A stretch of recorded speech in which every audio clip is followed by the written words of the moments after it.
What is the investment that you never repented and gave you exponential growth? If you have none in your mind, I can tell you one for sure.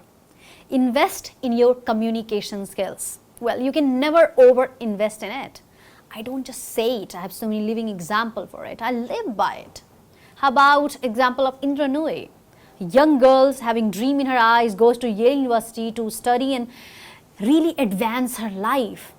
From first year to second year, to advance to the second year, she had to go through oral and written communication test, and she fails. Well, rest of the story, you do know about it. Ends up becoming the great CEO of PEPSICO. What changed? What made her one of the great CEOs? Of course, her work. But what else? What helped her climb that ladder of success? What helped her to come and be visible to the management, by the board members, and being taken seriously? What happened? It's her communication skills. She swears by it. She talks enough about communication skills. She says that, you know what, there's one thing that I have developed over the period of time that I like to call hip pocket skill. She calls her ability to chunk down the complex ideas into simplified and basic messages. She calls it hip pocket skills. And I believe in it. And I have seen this over the period of time. For the last 12 years when I train people, I see it all the time.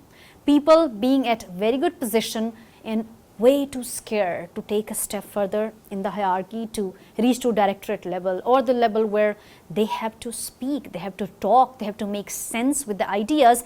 They may have to chunk down the complex and most difficult ideas of the organization and the vision. Indra Nooyi did it amazingly. She's great with words. But what are the few strategies that you can sort of take it, and emulate in your public speaking style that will make you great? Long story short, one of the ideas that I see over and over again in her communication ability, and she swears by, she believes that that was one of the reasons she came in the eyes of management, was the ability to simplify the message. She, as a communicator, knew and practiced that, ideas are complex, especially at the level that organization she was working in. So simplifying and seeing and prioritizing the important element in it and making it accessible, understandable for most people is a treasure for any communicator. She did that all her life. In fact, management say that whenever there was a complex idea that was supposed to be conveyed and find and prioritize some of the important element, they would rush to Indra Nooyi. And she says that, well, you should begin with the conclusion and then follow up with the reasonings to support your conclusion. And this idea, if you can just blindly follow, you might end up becoming one of the finest communicators in your organizations. You may think, well, will it work? It will always work. You see, first, you show that how assertive you are by giving conclusion, which means yes and no, you believe, you don't believe, you support, you don't support. And then you follow up with different reasonings. Well, that reasoning could be a story, could be past experiences, could be anecdotes, could be data, facts, figures, or anything that most people would not just hear but see and believe in it. And what she does in order to give the reasoning, at most of the instances that I have seen in her communication, if it is not formal conversations or so, she uses a lot of stories. I remember at one event where she was talking about parenting and being working women.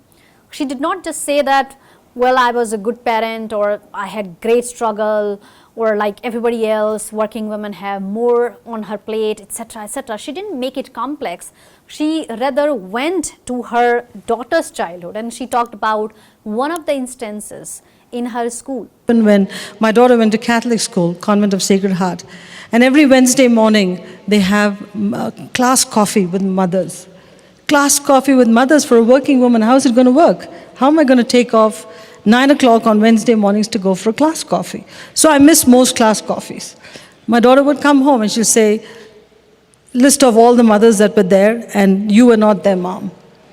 First few times I would die with guilt. But I developed coping mechanisms. I called the school and I said, give me a list of mothers who were not there.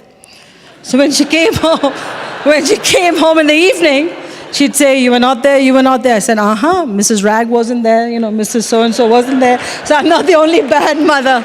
You have to cope because you die with guilt. So you gotta make some small trade-off sometimes. That was her message. She could have given it just like that, or she could have dived deeper into the memories. Well, memories are memorable, not just for you as a speaker, but also for your listeners, because stories bind people together.